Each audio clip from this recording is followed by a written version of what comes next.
This podcast is produced by the Harwood Productions Podcast Network. To learn more about the network and to find more of our shows, visit us online at www.harwoodpodcast.com.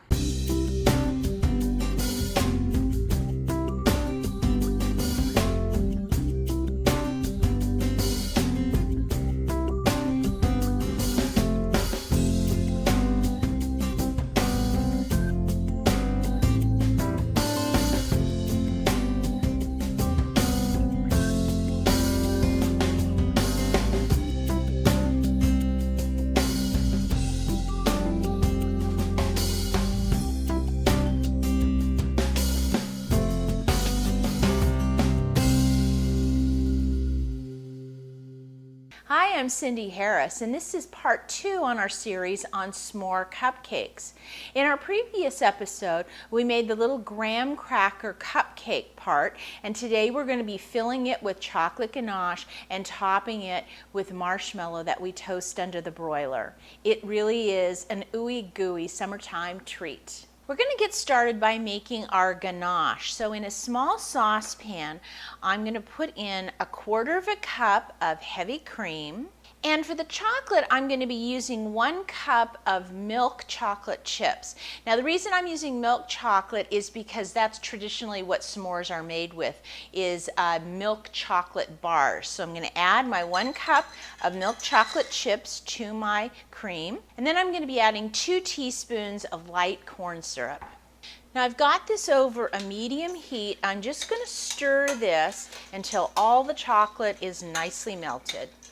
And after just a few minutes, you'll see that the chocolate starts to really melt nicely and it's getting nice and smooth. And when you see that the chocolate has totally melted, I'm going to go ahead and take this off the heat, and I'm going to bring it over here to the counter, and I'm going to let this cool, but just for about 5 minutes. Now we're going to begin filling our cupcakes with the chocolate ganache. Now there's a couple of ways that you can do it. One is if you have a pastry bag and a tip, you can actually just punch a hole through it and fill it that way, kind of injecting the cupcake with it. But today what I'm going to be using is just a little paring knife, and let me show you how you can do it this way too. Now what I'm going to do is take my cooled cupcake, and I'm going to take my paring knife, and I'm going to cut a hole right in the center of the cupcake.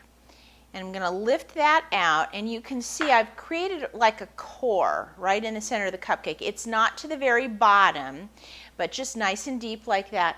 And then I'll take some of my ganache and I'll just spoon that right into the center, filling it up. And then I'll take my core and I'll put it right back in.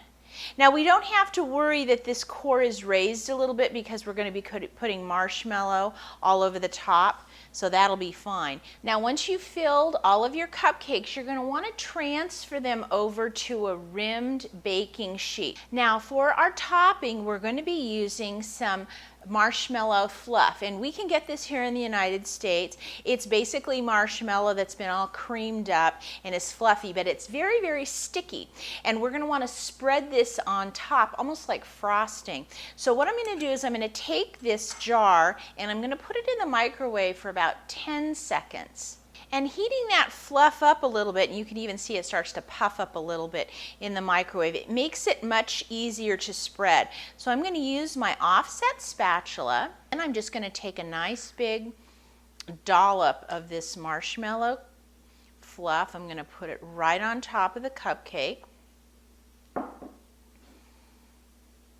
And then I'm just going to press it out with my knife.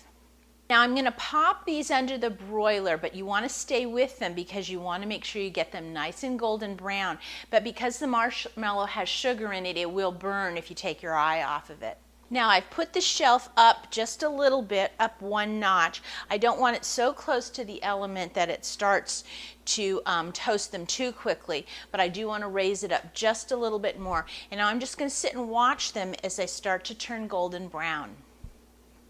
Sometimes I also get in there with my oven mitt and I kind of move the tray around a little bit so that they each get a nice coloration on them. Now this is the kind of color I like to see on the marshmallow because it really gives a nice toasted flavor to the marshmallow. And now I'm just going to use my spatula and lift these off back onto the cooling rack because they don't need to sit on this hot sheet any longer than they need to. Now as you'll see, the marshmallow gets firm when it's toasted, so it's not a problem to transport these with a piece of plastic over the top because as you can see, that's totally firm like that.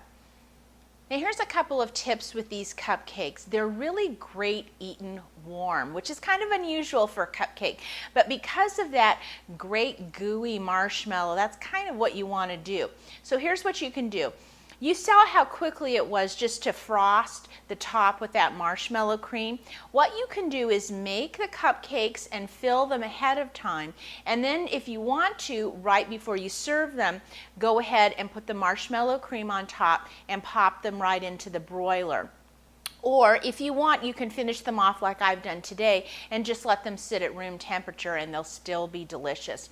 The one thing you don't want to do is put the marshmallow cream on and let them sit. You need to get them right into the broiler once you frost them because that marshmallow cream is just going to want to conform more to the cupcake.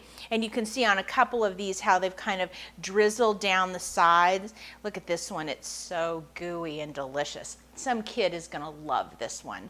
Well, if you want to try these s'more cupcakes at home, just go to our website, go to the Cupcake Show show notes, and I'll have the recipe there for you. And if you have any questions, send me an email. I'll see you next time.